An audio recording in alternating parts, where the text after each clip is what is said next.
Hi everyone, welcome to Flexing Up. I'm Craig Watson, and today we have a super special guest, Sue Howse. Sue is CEO of Human Collaborative and is a talent acquisition industry heavyweight. Welcome, Sue. Thank you, Craig. Nice to be here.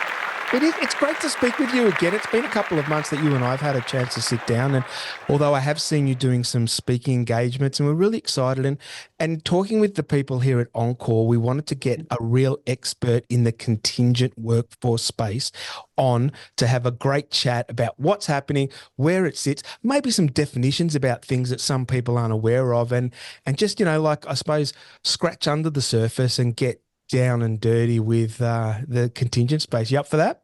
Absolutely. Yes, please. Brilliant. But we'll start off. Look, like I said, I've seen you many, many times present.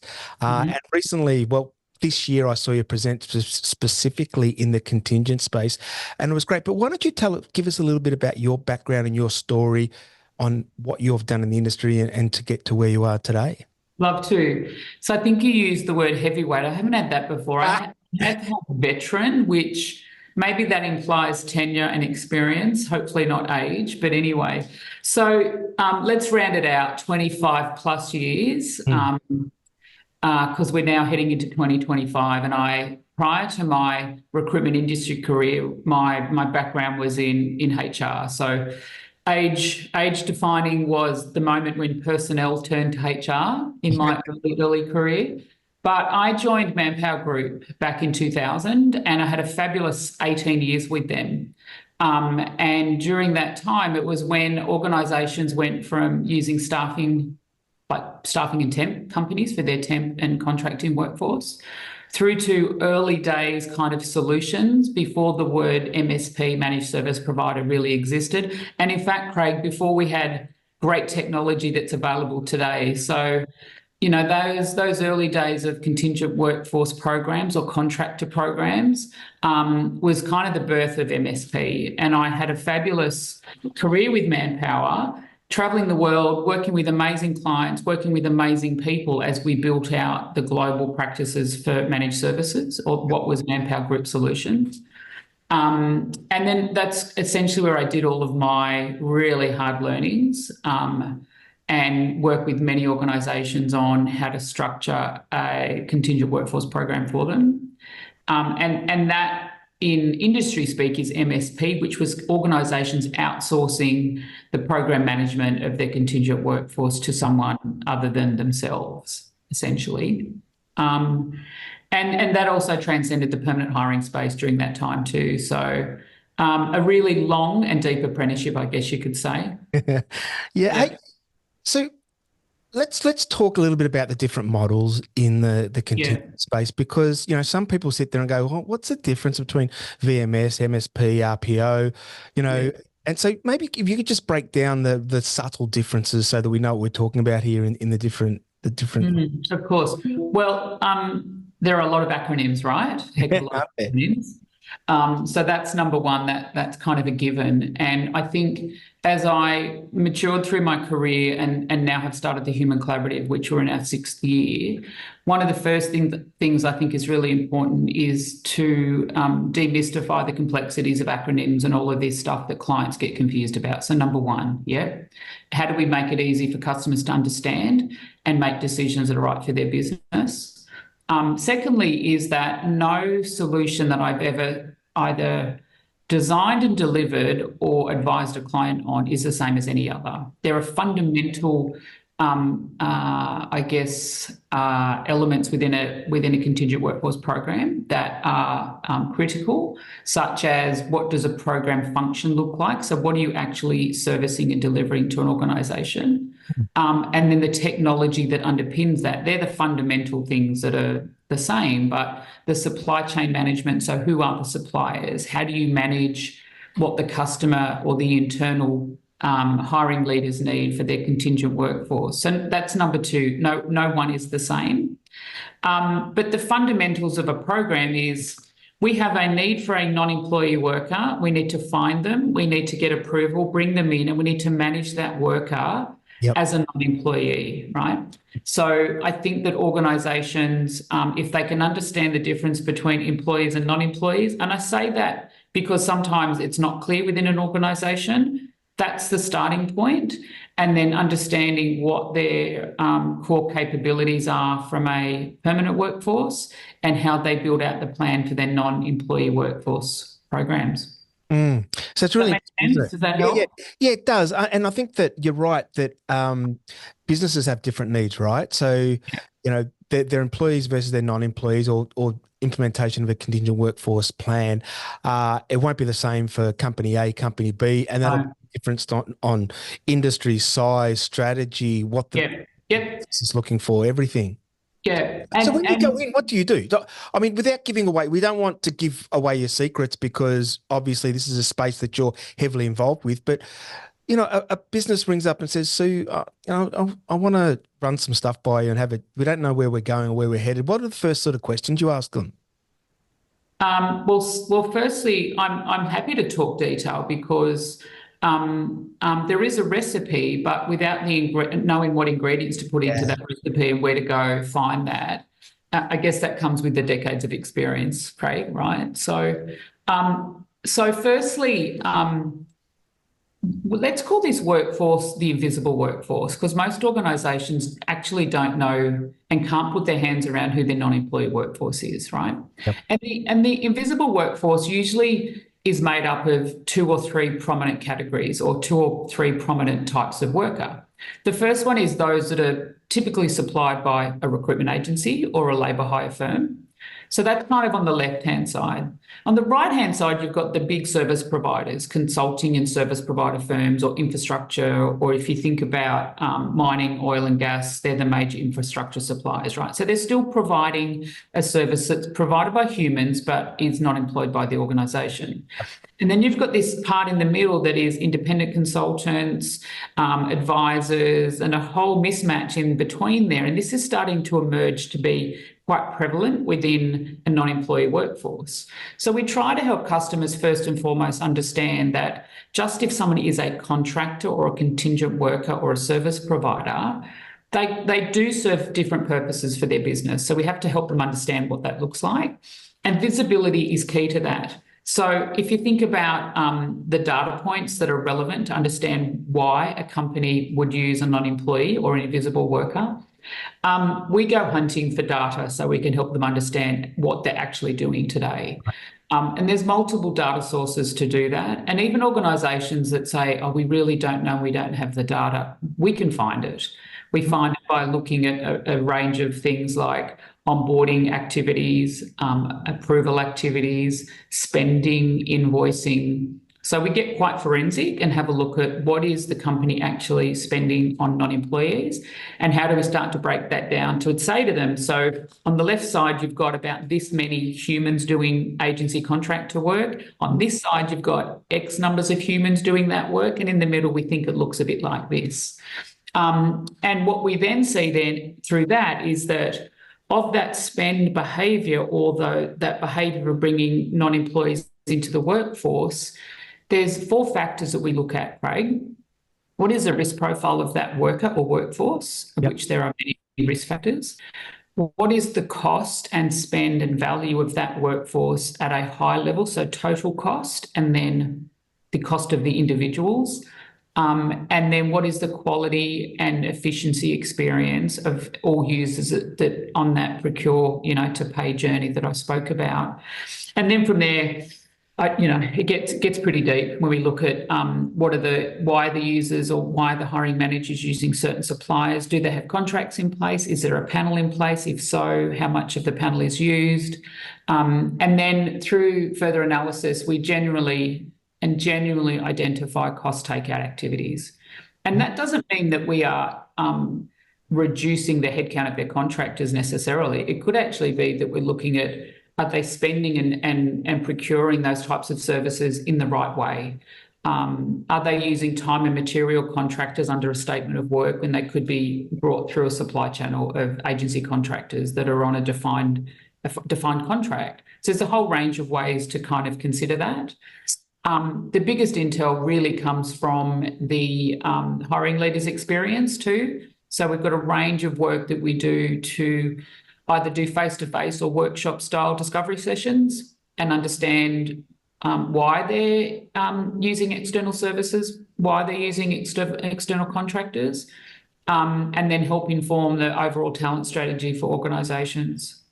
Because it's a big step, isn't it? And I'm guessing that most businesses leap into or stick their toe in the water of the contingent workforce without having that strategy in place first. So they might, by the time they speak to you, or by the time they start looking at it really intently and trying to develop a strategy, they may already have some agency people. They may already have some statement of work people sitting in the business all over the place. And like you said before, the invisible workforce. So, um, and I'm not going to put words into your mouth, but I'm guessing it would be rarer that you go into a business that has none and saying, we want to go down this path, as opposed to a business that already has some going on, bubbling in the background in different departments. And you come and so your first port of call will be, all right, where are all the, parts of the business using contingent? Where are the buckets? What are we doing with it all?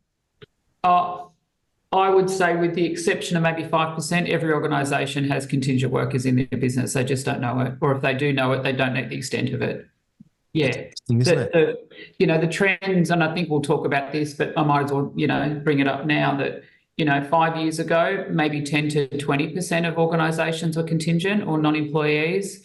We're seeing sort of a rise to 20 to 30%. And then in the future, because the barriers to entry for non-employees are dropping, people are choosing to work in ways that they want to work. And if you want to get access to those skills and those workers, you've got to have the mechanisms available to do that. But you have to have that in a way that protects both the organisation and the worker. Yeah? Whether they're an independent and you want to make sure the insurance protections are there from a safety and a wellbeing perspective. And then from an agency, if you're using agencies, we want to make sure that it's fair work for them too, and fair business for those, really valuable suppliers that organisations need. So, if someone says to me that I don't think we have contractors, I'm a bit sceptical because I don't think they know, they don't know what they don't know. And, we when we do start the initial conversations with clients, they'll say, I think I got about 200, and we automatically go, well, that means it's about 260 because we know there'll be others. And I think we spend this. Well, that's going to be another 30% on top of that because you're not aware of actually what you're spending. So, the diagnostic and the discovery period is really quite important before deciding how to move forward.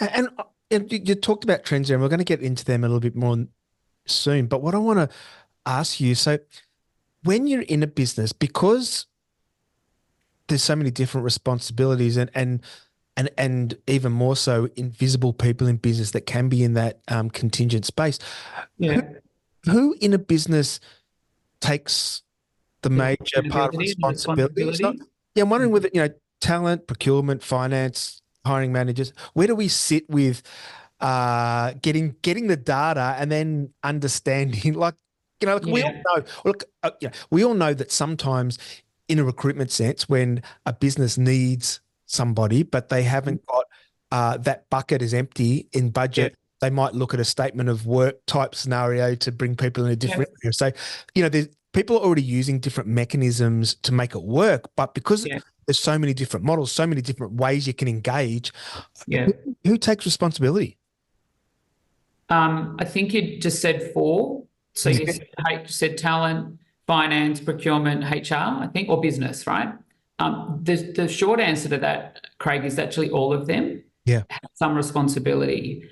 My advice to my clients is that the accountability lies under the people umbrella. We are talking about humans. I spoke at an event recently and someone from a procurement organisation or procurement role said to me something about, what do we do with this spend? How do you manage that spend? I said, well, this spend is humans. Let's just humanise this to start with. So we're actually talking about people that provide critical capability to your organisation. So I'm delighted to see that many leaders of talent and heads of talent and CPOs, as in the P being people, not procurement, want to know and have visibility of the people that work in their business, regardless of who pays them, right? Who is their employer of record.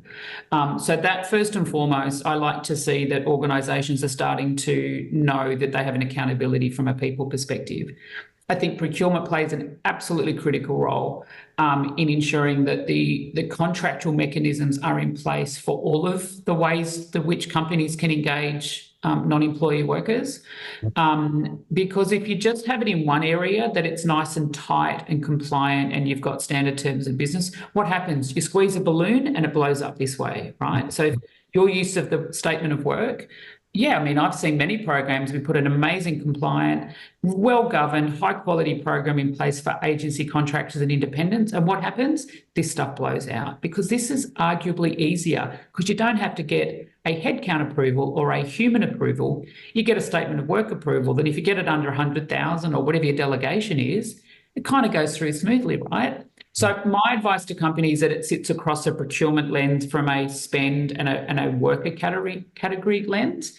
And then the business managers, I find it more evident these days that people that are hiring people to come into their business know that they can't choose their own journey anymore. They know that there's protocols and frameworks in place, but many of them still find workarounds, without a doubt, in my mind.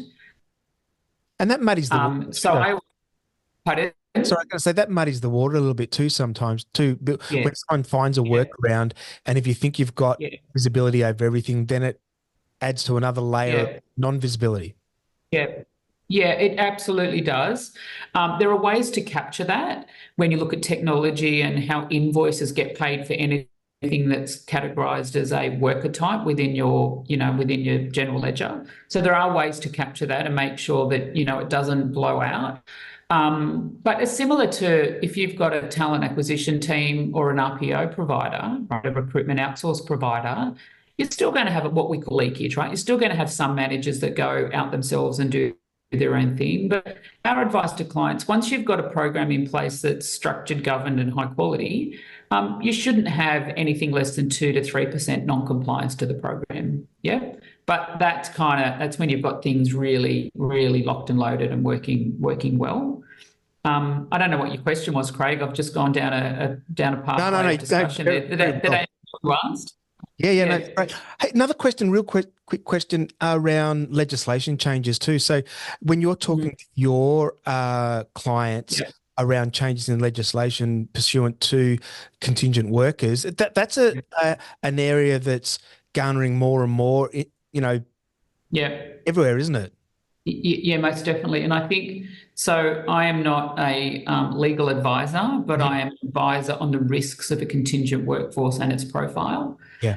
So from a pure legal perspective, there are certain things that we would advise clients to look at from a basic hygiene perspective for managing their workforce. I think the big changes that are coming with same job, same pay, that's put, a certain amount of, let's say, energy or activity into organisations that use non-employees or use labour hire as a part of their workforce. Yeah. So I think first and foremost, it has a different lens than employees. So therefore, you need to ensure that you've got the right advice, either from in-house counsel if you have them, or from experts in workforce that are non-employee workforce. Yeah, I think that it's a very complex environment, I would say, Craig, and respect that and understand that there's more that you need to know. Yeah. Exactly. Hey, let's move on to trends. So what key trends in the contingent space are you seeing that leaders should be aware of? Okay. So I think the first trend that I'm seeing is that now more than ever, executives and C-suite want to know who their non-employee workers are. Yep. Yeah.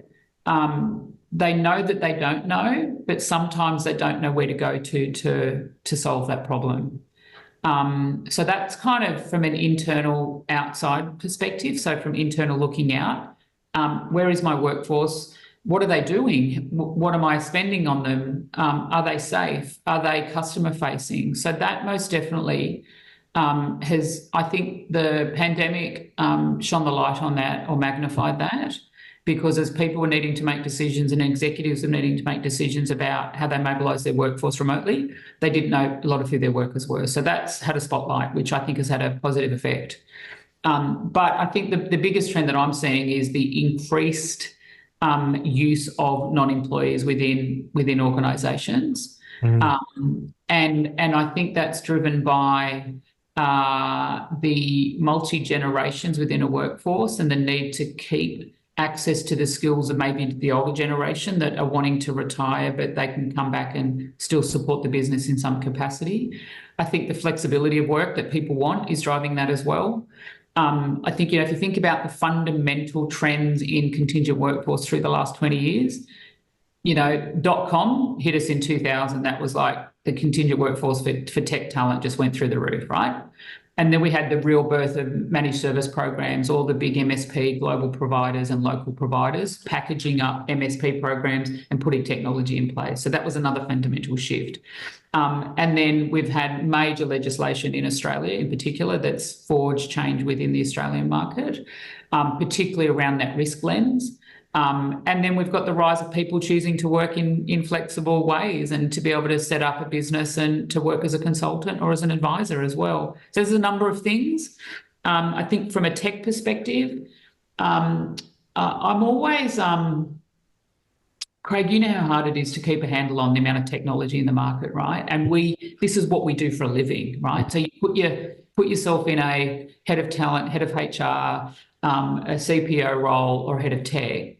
For them to try and keep up with the technology advancements is mind-blowing. Yep. And there's a lot of bright, shiny things around. So for them, I think there's also an emergence of tech advisors in the talent space, which I think is really important, because, you need to be able to know how to make the right decisions to procure the right technology. And we are not tech experts. We are experts in technology for talent. And our advice to customers when they're looking at their contingent and permanent hiring programs is how do you make sure that you build the right ecosystem, because there's no silver bullet. And I fear that some of the tech providers out there are trying to sell silver bullets when it's actually about the whole ecosystem. So there's a few things in that we could possibly unpick at another time, but they're my probably 3 or 4 key trends that I'm seeing at the moment. Yeah. And what about, are there any main differences from global trends to more local trends? Are you seeing anything different, or is there a lead from somewhere? I think, the big difference, Australia is a mature market and a mature economy, but we're small compared to the rest of the world, right? When you just look at Australia, you roll this into Asia Pac, the Asia Pacific market is, many, many countries, and contingent workforce programs across Asia Pacific, multi-countries, they're actually very difficult to deliver because of the complexities around language, culture, legislation, and how to work in different countries. So I kind of look at it from a regional perspective. I think the big difference is scale. Yep. Across the Americas, we're talking about, I can't even quantify the number these days, Craig, but, we're talking about contingent workforce programs just for one business unit in a large organisation is as big as anything that we have here in Australia, right? So I think that we have the beauty of a mature economy and maturity in talent that I think we can be a little bit market leading in some areas too. And we've actually got really exceptional capability both within outsourced providers and internal talent teams that are growing as well, which I love to see because, organisations need to look at talent holistically. So I think we've got the lead on that potentially because of our size and maturity. But we definitely need to look to the other regions for insights on workforce trends, workforce dynamics, technology and innovation, without a doubt. And I think that's important to do. We need to look beyond our shores for that. Yeah.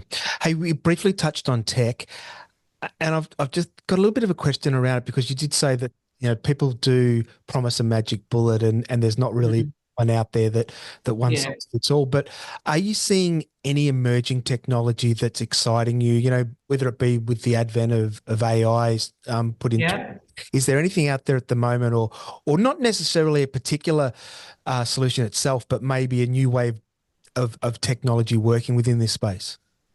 I've certainly seen some shifts in the last 18 months.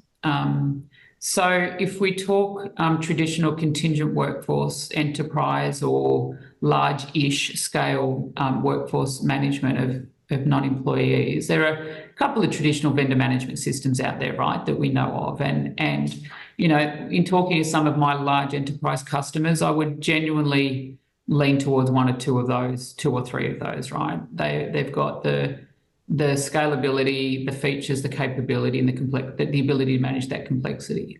But when you think about a small to mid-market organisation, it's been really interesting in this last 18 months or so, because I've seen organisations use different workflow management tools to manage the contingent workforce journey, right? So if you think about what we said earlier around approval to hire, approval to spend, sourcing via suppliers or direct sourcing, and then you're on board, and then your timesheet, right, and pay people. They're the fundamental steps. And if a company doesn't need full visibility of every dollar that's being spent on that worker every hour, they can manage workflows in different ways, right? So I've seen some pretty cool use of Monday. I've seen some amazing adaptation of Salesforce. I've seen some ordinary ones too, don't get me wrong. But there are other ways, and the introduction of AI as an alternative to chatbots and using things differently, I think it's quite exciting that there are small to medium organisations that can enter a space now and use, I guess, I don't know, the lessons learned of the last 10 to 20 years of contingent workforce tech and adapt that in a different way. So I think that's really nice to see, Craig, really nice. I think one of the biggest frustrations from a talent team perspective in those probably mid to larger organizations is sometimes the leakage of contingent workers because of that lack of visibility. So between departments, so if someone with the same set of skills finishes a contract in one department and there's something starting at a similar time, often that person's lost. That's right. And the whole process has to restart. Yeah. And I've seen some of the, talent community or CRM tools that are used effectively for talent community management of non-employees as well, both those that are currently working for the organisation or those that are what you call a boomerang, the ones that you want to keep warm and bring them back. And a very big opportunity for many organisations is that utilisation of existing contractors or contingent workers that know the business already. Their time to productivity is fast. Yeah. So you don't have to bring them in, orientate them, get them ready. They're already, within the culture and environment. So that utilisation of contractors and contingent is a key metric as well that's really important. But tech can play a good role in that too. It's a super exciting space, isn't it? And it's evolving. Like you said, we're only getting the contingent workforce is only becoming larger and larger as a percent of the overall workforce. If someone, Sue, wanted to contact you to have a discussion about their own contingent needs, challenges, and maybe even developing a pathway forward, what would be the best way to contact you? Well, I'm on all the socials. So we've got our website, you've got my email, we've got our LinkedIn page. If you can't find us, I'd be really disappointed. Pretty easy. And the good thing is with you have got the Human Collaborative written up there on your... Yeah, no, that's it. Go to this. Start there. Yeah, that's it. Perfect. Hey, Sue, thanks so much for spending time. It's always, every time I talk to you, I learn things, and that's always one of my favourite things about doing this sort of, discussion. So thank you. Thank you. Really, really appreciate it. That's a pleasure, Craig. I love talking to you too. It's good. Thanks. So until next time, everyone, on Flexing Up, we will see you again soon. Bye now.